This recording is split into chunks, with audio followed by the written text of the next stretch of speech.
તો જ્યારે માનનીય મુખ્યમંત્રીશ્રીને મેં એક પત્ર લખી અને માંગણી કરી છે કે આની જે તપાસ જે છે એ સીઆઈડી ક્રાઇમ નહીં પણ સીબીઆઈ દ્વારા કરવામાં આવે.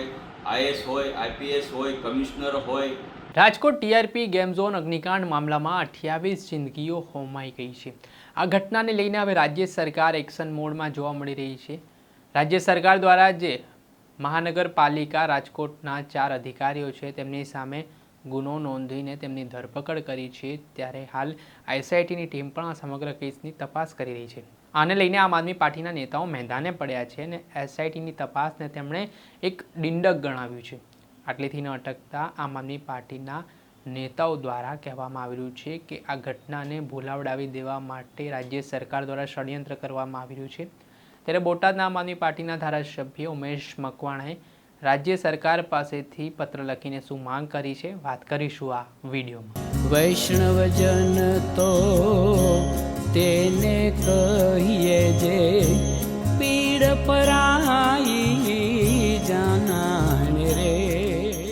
નમસ્કાર દર્શક મિત્રો, નવજીવન ન્યૂઝમાં આપનું સ્વાગત છે. હું છું ફૈઝાન. શનિવારની સાંજે રાજકોટ માટે ગુજારી સાબિત થઈ હતી, જેમાં ટીઆરપી ગેમ ઝોન અગ્નિકાંડમાં 28 જેટલી જિંદગીઓ આગમાં હોમાઈ ગઈ. આ એટલી દર્દનાક ઘટના હતી કે જેમાં જે મૃતકના પરિવારજનો છે તેમના સ્વજનોને મૃતકનો ચહેરો જોવો પણ નસીબ થયો નહોતો. હાલ આ ઘટના પાછળ બેદરકારી છે તે તંત્ર અને ત્યાંના સંચાલકોની સ્પષ્ટ દેખાઈ રહી છે. આ મામલાને લઈને તમામ સંચાલકોની પોલીસે ધરપકડ કરી લીધી છે અને જે રાજકોટ મહાનગરપાલિકાના અધિકારીઓ છે તેમની સામે પણ કાયદાનો ગાળિયો કસાયો છે.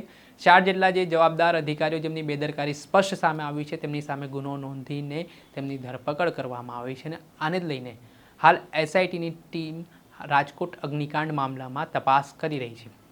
ત્યારે આ ઘટનાને લઈ આમ આદમી પાર્ટીના નેતાઓ દ્વારા એસઆઈટીની તપાસને ડિંડક ગણાવવામાં આવે છે. તેમણે કહ્યું છે કે રાજ્ય સરકાર આવી રીતે એસઆઈટીનું નાટક રચીને જનતાનું ધ્યાન ભટકાવવા માટે અવારનવાર આ દુર્ઘટનાઓમાં ભીનું સંકેલવાનું કામ કરે છે.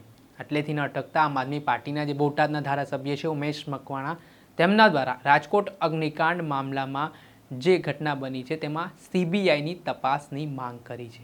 તેમણે કહ્યું છે કે દર વખતની જેમ આ વખતે નાની માછલીઓ સામે કાર્યવાહી કરવામાં આવી છે, પરંતુ આઈએસ આઈપીએસ જેવા મોટા માથાઓ છે તેમની બદલી કરીને રાજ્ય સરકારે સંતોષ માની લીધું છે, તેમની સામે કાર્યવાહી કરવામાં નથી આવી. તો તેમની સામે પણ કાયદાનો સકંજો કસવો જોઈએ તે પ્રકારની માંગ ઉમેશ મકવાણાએ કરી છે. પહેલાં તો તેઓ શું કહી રહ્યા છે તે સાંભળી લો. રાજકોટની અંદર જે ગેમ ઝોનમાં અગ્નિકાંડ સર્જાણો, અનેક બાળકોના આમાં ભોગ લેવામાં આવ્યા છે, અનેક લોકોના જીવ ગયા છે. આજે પણ ઘણા બધા બાળકો લાપતા છે અને હજી સુધી પણ એના મા બાપો ગોતી રહ્યા છે. એવા અનેક ફરિયાદો પણ સામે આવી છે. રાજ્ય સરકાર દ્વારા તપાસના નામે એસઆઈટીની રચના કરવામાં આવી છે. નાના નાના અધિકારીઓને ઉપર કાર્યવાહી કરવામાં આવી છે, પણ જોવા જઈએ તો આમાં જે ખૂબ મોટા માથાઓ જે છે, જે આઈએસ કક્ષાના અધિકારીઓ છે, આઈપીએસ કક્ષાના અધિકારીઓ જે છે, માત્ર ને માત્ર એની બદલી કરી અને એની કાર્યવાહી કરવાના નામે નાટક કરવામાં આવી રહ્યા છે. ખરેખર આ ઘટના ખૂબ જ દુઃખદ છે. ગુજરાતની અંદર આવી અનેક ઘટનાઓ બની રહી છે ભારતીય જનતા પાર્ટીના શાસનની અંદર, તેમ છતાં પણ તંત્રમાં સુધારો આવ્યો નથી. આજે તમે જોયું હોય છે કે જે નાના નાના બાળકો હતા એના મૃતદેહો પણ ડીએનએ કરવામાં આવી રહ્યા છે. એટલા અંશે એ અંદર અગ્નિમાં હોમાઈ ગયા છે. તો જ્યારે માનનીય મુખ્યમંત્રીશ્રીને મેં એક પત્ર લખી અને માંગણી કરી છે કે આની જે તપાસ જે છે એ સીઆઈડી ક્રાઇમ નહીં પણ સીબીઆઈ દ્વારા કરવામાં આવે.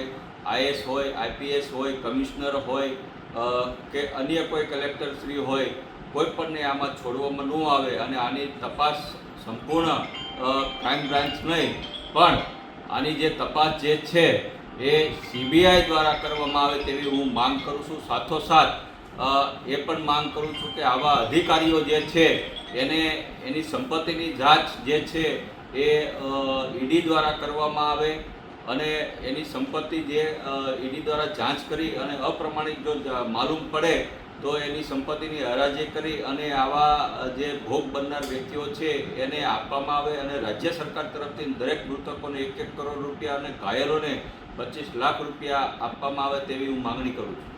આ હતા આમ આદમી પાર્ટીના બોટાદના ધારાસભ્ય ઉમેશ મકવાણા. તેમણે જેટલી પણ ભૂતકાળમાં ગુજરાતમાં આવી દુર્ઘટનાઓ બની છે તેમાં ભારતીય જનતા પાર્ટીને જવાબદાર ગણાવ્યા છે.